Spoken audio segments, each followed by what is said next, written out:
Hello and welcome to a new video. Today I'm taking the Honda Trail 125 for a ride in Louisville, Kentucky. I am starting out in the Portland area in Louisville.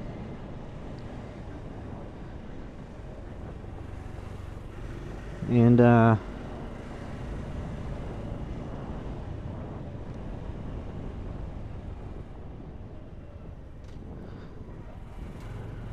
going to be going down to Shawnee Park.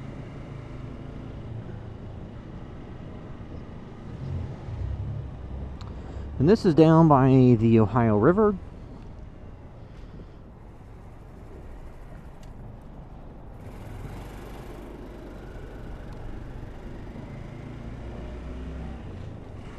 So I'm going to be going to Northwestern Parkway and then just taking that straight on down to Shawnee Park. And I'm recording with two cameras today, the Insta360 Ace Pro and the Insta360 Go 3. And I'm recording audio with a DJI Mic 2 that's inside my helmet. Because my helmet has a, it's a full face helmet, so it has a chin guard at the bottom. And in the chin guard area, there's a little flap of material that goes under your chin. So I just took the DJI mic, since it has a magnetic base on it, I just set it inside the helmet, and I actually took the magnetic pendant that comes with the DJI, or not the DJI, the Insta360 Go 3 camera, and just put it under the material so that it magnetically snaps and holds on to that mic. Because the DJI mics come with a little magnetic, thing that sticks on the back of the mic that you can use like to hold it under clothing, but it was not really strong enough to hold on to the mic through the thicker material in the chin guard area of this helmet. So that Insta360 Go 3 pendant, it's just a thing you can hang under your shirt so that you can magnetically attach the camera to it to get, some kind of first-person footage. It's not too big, so it just sits on the bottom side of the chin guard on the helmet and holds the mic in place. And that way I don't have to route a lav mic through the helmet or something like that, and have to worry about connecting the mic to the plug for that. Instead, I just have this mic, and the DJI Mic 2 records in 32-bit float audio, which is basically the equivalent to like RAW if you're shooting photos, where it should capture all of the audio no matter how loud or how quiet, and then in editing you can, correct it and it won't have clipping in it. So it's very useful, because in this configuration the mic is a little bit closer to my face than it is with the other helmet I use to record a lot of the videos.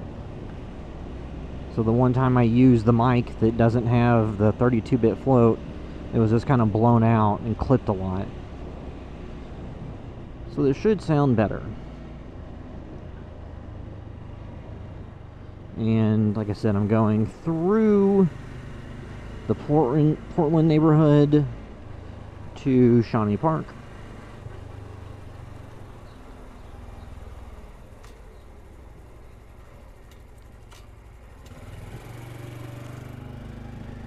Looks like there is a train on the tracks, because there is a train bridge that goes through here.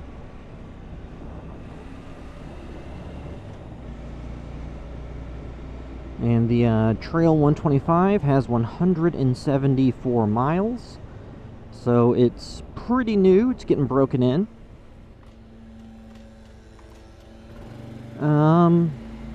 So actually, I'm going to go to Portland Wharf Park. So I've seen people take cars and trucks and vans and stuff back here. So I guess it's fine for me to take this. Because there's a park back here. Portland Wharf Park.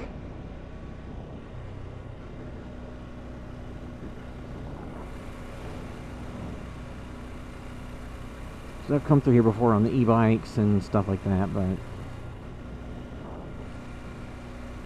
And usually these columns that are up ahead under this, it's Interstate 64, these used to be heavily graffitied, so it looks like they have, at the very least, come in and cleaned those up a little bit.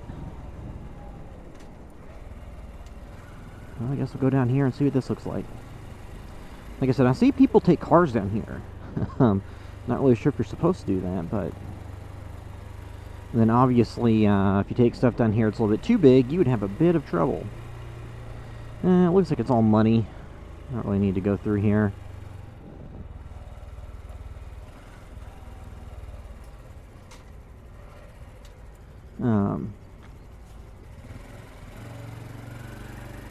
But yeah, so there's this park area.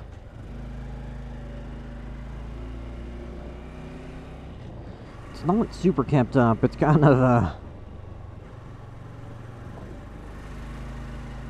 in less than ideal shape. But I have seen people down there, you know, cooking out or having a picnic or a birthday party or something, so people do go down there.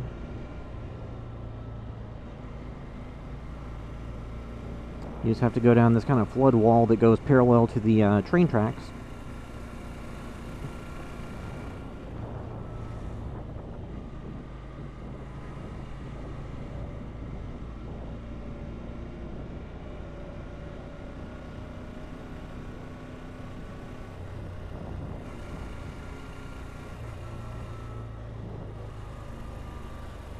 So this is where it gets a little bit tighter, where, you know, depending on the type of car you have, it may be difficult to get one through there.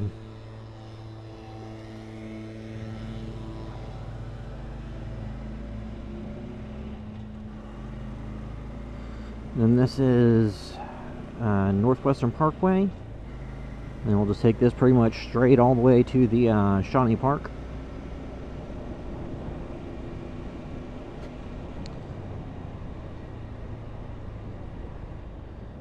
This light here can take a while.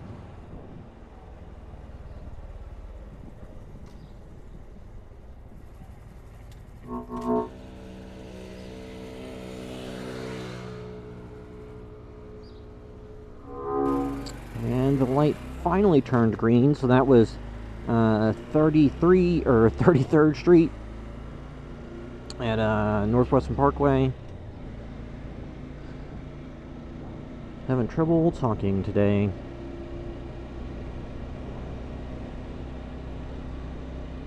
Yeah, but the city has different streets that are parkways. So there's Eastern Parkway, Southern Parkway, Northwestern Parkway, Southwestern Parkway. And without doing all my research, I would assume those were streets that used to be pretty popular places to live within the city before all the highway systems got built out and urban sprawl and all that happened. Now I'm on, that just passed 37th Street in Northwestern Parkway.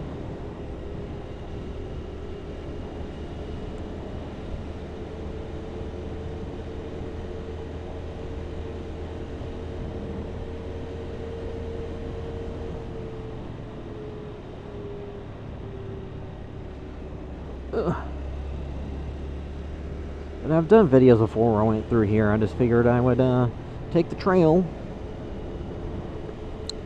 out, since I been trying to get it broken in,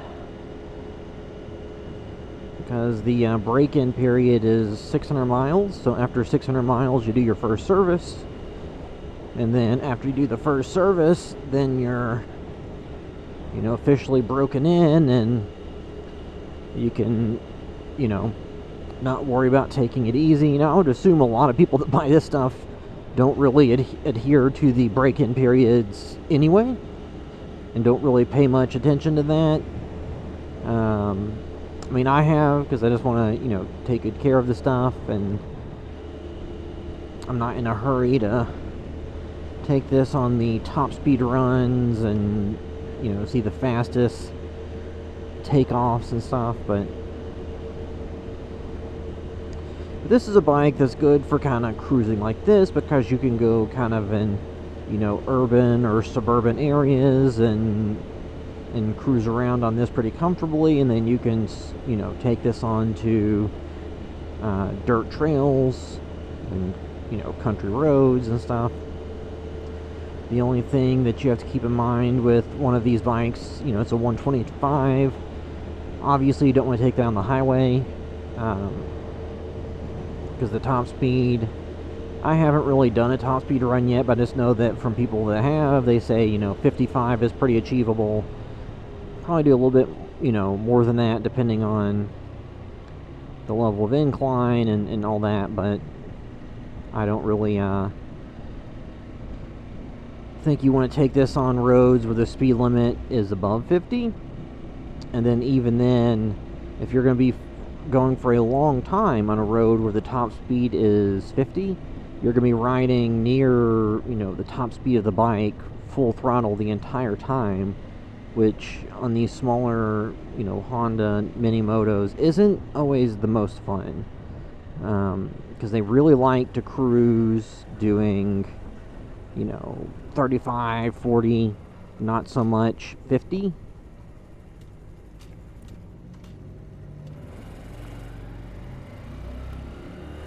So now I'm entering Shawnee Park.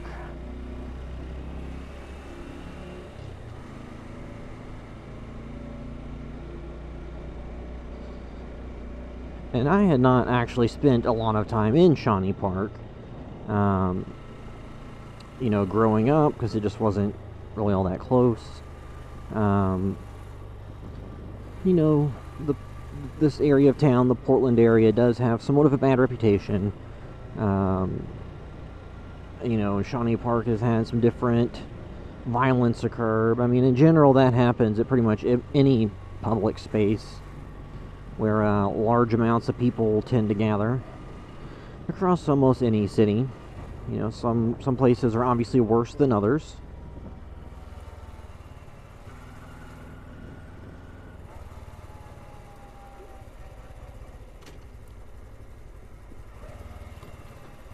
And then this is the Ohio River.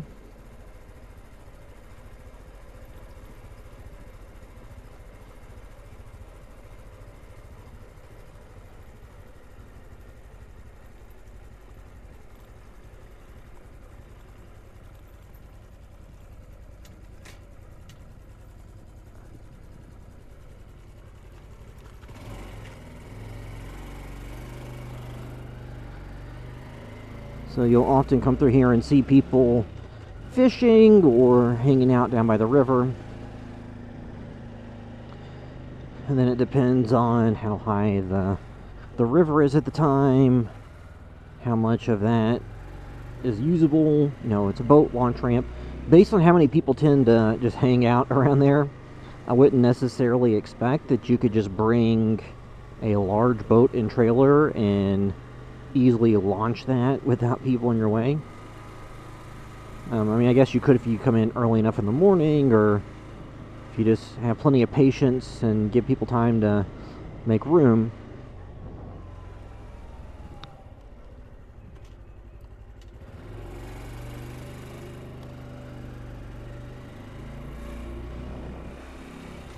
Yeah, this is Shawnee Park.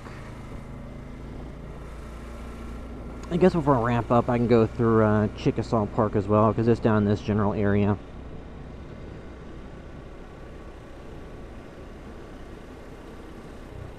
I know people come through here and hang out on the weekends or weeknights.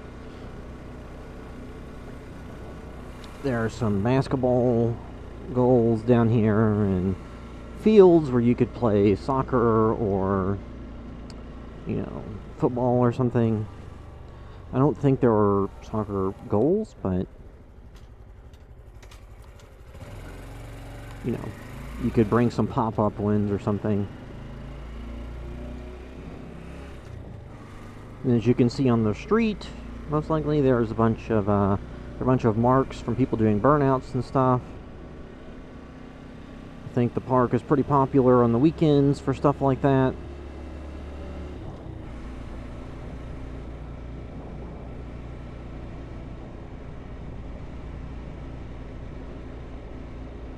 There's more burnout marks through here.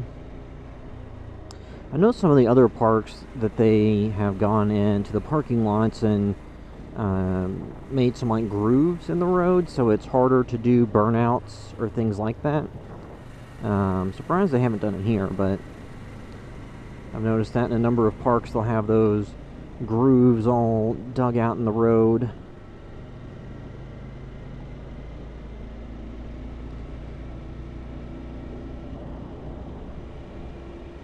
And then through here there's a fountain over to the right, which may not be super visible here, but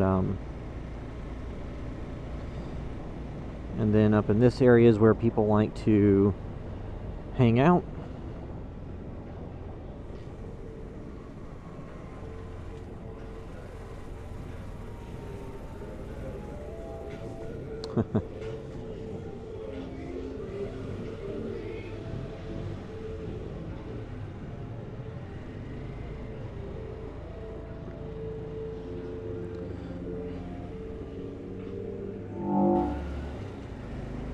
And then just up ahead is Chickasaw Park. So, you know, kind of two parks in very close proximity to each other. So that, you know, as far as I'm aware of, that's probably the closest parks like that. Because they're part of the Olmsted Park system. So Frederick Olmsted, who also designed like Central Park in New York, had designed a series of parks for Louisville back in the late 1800s, early 1900s. And then, so they're maintained as part of the Olmsted Park system. So there's Cherokee Park, in the Highlands, Iroquois Park, Shawnee Park. There's multiple different ones throughout the city, but so now I am entering Chickasaw Park.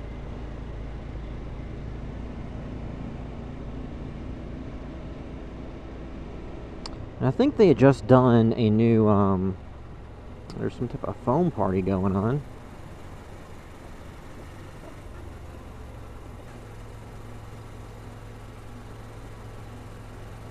Not a, the kind of foam party they have at raves or something, but for what looks like maybe a kid's birthday or something. Much more PG-13 affair. Or PG. Yeah, so there's the park system through here, and these are the kind of things I've talked about that they go and drill out in the pavement that makes it so that it'd be more difficult to do burnouts or racing or stuff like that.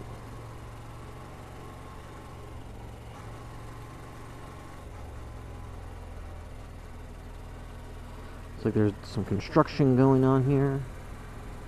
Doing a new parking lot. And I know that the park system had shared some videos or something about they had done a new overlook over the river.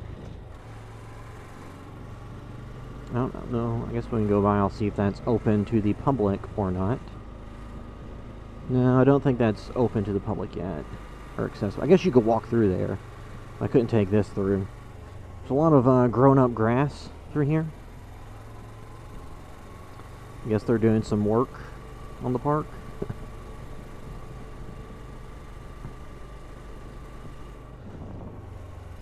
There's a creek, a little pond.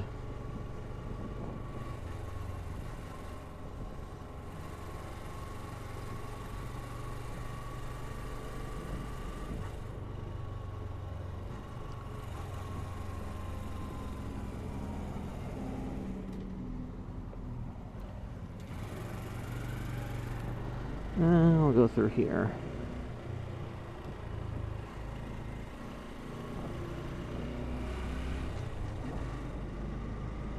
Well, actually, I think this is just a neighborhood. So this is, you know, The neighborhood's immediately surrounding here. I guess I'll turn around because I actually don't know where this goes.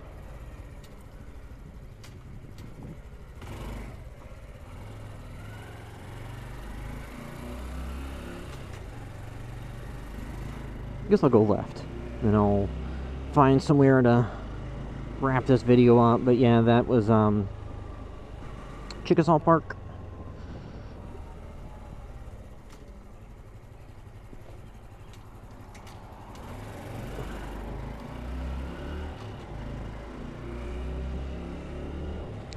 Shawnee Park.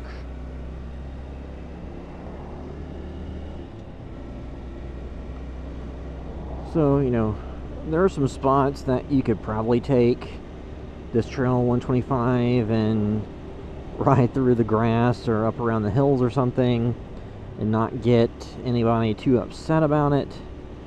But it may not have been caught on the camera, but I did see quite a few cops hanging out up there, so I figured better not to test my luck. But yeah, but this is, you know, a fun little bike to do, just, you know, little trips like this.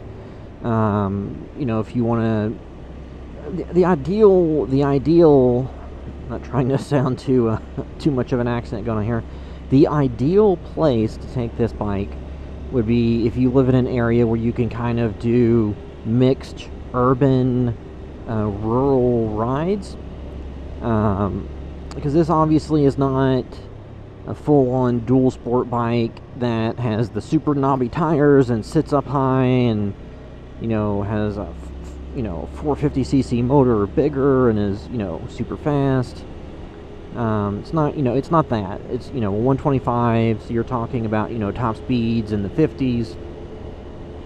So this is something nice for taking a leisurely ride, and then if you have to go through some trails or off-road, you know, it's more than capable of doing that.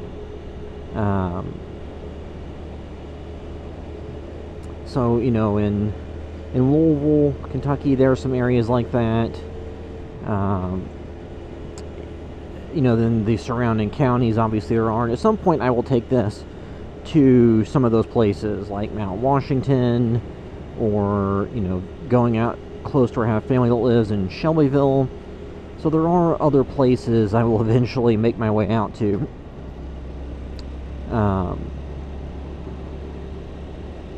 But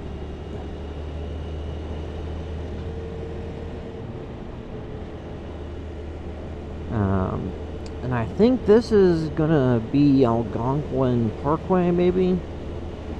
Yeah, but I do intend, especially once I get this broken in and it's fine to ride it, you know, close to top speed a lot, I'll take this a little bit further out to more interesting locations. But, you know, as is, I think it's a good bike for doing, you know, these kinds of trips. And then if you want to take it, you know, you can take it in the city and then also take it through a dirt road and take some trails through the woods and stuff like that. So I can see a lot of applications where this would be very fun. And, you know, I got it because I wanted that capability to do that little bit of light off-roading. Because the Navi that I had before obviously was not capable of doing anything like that. Or I guess it is if you change the tires and everything. But out of the box it wasn't. So this is the Honda Trail 125. And I was taking it for a ride to Shawnee Park and Chickasaw Park. And went a little bit further down to the Algonquin Parkway area. But yeah, that's it till next time.